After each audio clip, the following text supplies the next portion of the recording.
السلام علیکم بچوں، میں آپ کی teacher Saida, school UPS Nipora, class 7 subject Urdu. Topic ہے ہمارا جو بچوں سری نگر سے کرگل تک لیسن ہم نے ختم کیا، آج ہم اس کے کوسچن کریں گے۔ کوسچن نمبر یہ میں نے سب یہ لکھ کر رکھے ہیں، آپ ان کو دیکھیے اور ان کو اپنی کاپی پر نوٹ کرنا۔ کوسچن نمبر 1 ہے، سری نگر سے کرگل تک کون کون قابل ذکر مقامات آتے ہیں، کون کون سی جگہ آتی ہیں؟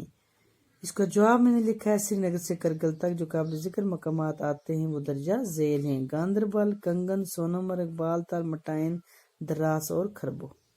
یہ آتے یہ مقامات، یہ جگہ آتی ہیں کہاں؟ سری نگر سے کرگل تک جانے کے لیے۔ کوسچن نمبر 2 ہے، سونمرگ کے بارے میں چند جملے لکھیے۔ سونمرگ کے بارے میں چند جملے لکھیے۔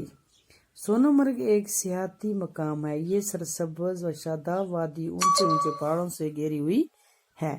یہ ایک سیاحتی مقام ہو گیا، یہ ایک ٹورسٹ پلیس ہے، جیسے اس کو یہاں لوگ جاتے ہیں وہاں سیر کرنے کے لیے۔ یہاں چیڑ اور دیودار کے تناور درخت سونمرگ کے درمیان صاف و شفاف ندی بہتی ہے، وہاں ندی بہتی ہے، پانی ہے وہاں۔ سونمرگ کشمیری زبان کے الفاظ کا مرکب ہے، جس کے معنی سونے کی چراگاہ کیا ہے؟ سونے۔ لداخ جانے والی گاڑیاں یہاں رکتی ہیں، جب لداخ میں گاڑیاں جاتی ہیں یہاں کہاں رکتی ہیں؟ یہاں سونمرگ میں۔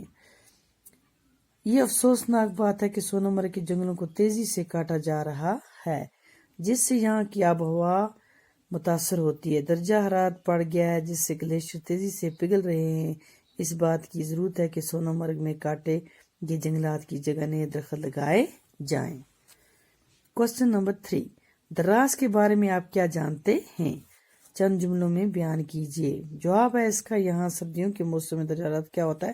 -45 ڈگری تک کم ہو جاتا ہے۔ بارش کم ہونے کے باوجود یہ علاقہ سرسبز و شاداب ہے۔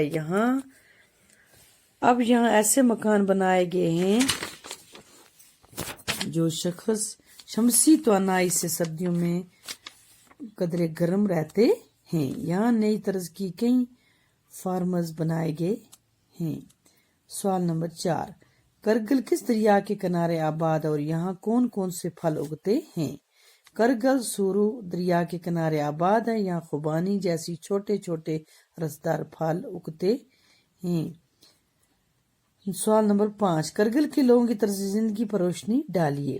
کرگل کے زیادہ تر لوگ کیا کرتے ہیں؟ بلتی زبان بولتے ہیں۔ کیا بولتے ہیں؟ بلتی۔ اس کے علاوہ بدھی اور پرکی بولی بھی بولتے ہیں۔ کچھ لوگ دردی یا شینا بولی بھی بولتے ہیں۔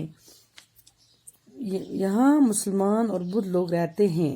یہاں پر امامباڑے، مسجدیں، خانقاہیں بدھ وہار موجود ہیں۔ یہاں لوگ ایک روایتی لاما چوگا جو گنچا کہلاتا ہے، گنچا مرد اور خواتین دونوں پہنتے ہیں۔ گنچے پر کمر بند بھی ہوتا ہے۔ اب نوجوان البتہ باہر کے ثقافتی اثرات کے پیش نظر جینز، پتلون، کوٹ اور جیکٹ وغیرہ پہنتے ہیں، باہر جب جاتے ہیں پہنتے ہیں۔ بچوں آج کی اتنا ہی کافی ہے، اس کو اپنے نوٹ بک پر اچھی طرح لکھنا اور ان کو دوبارہ سے پڑھنا۔ اللہ حافظ۔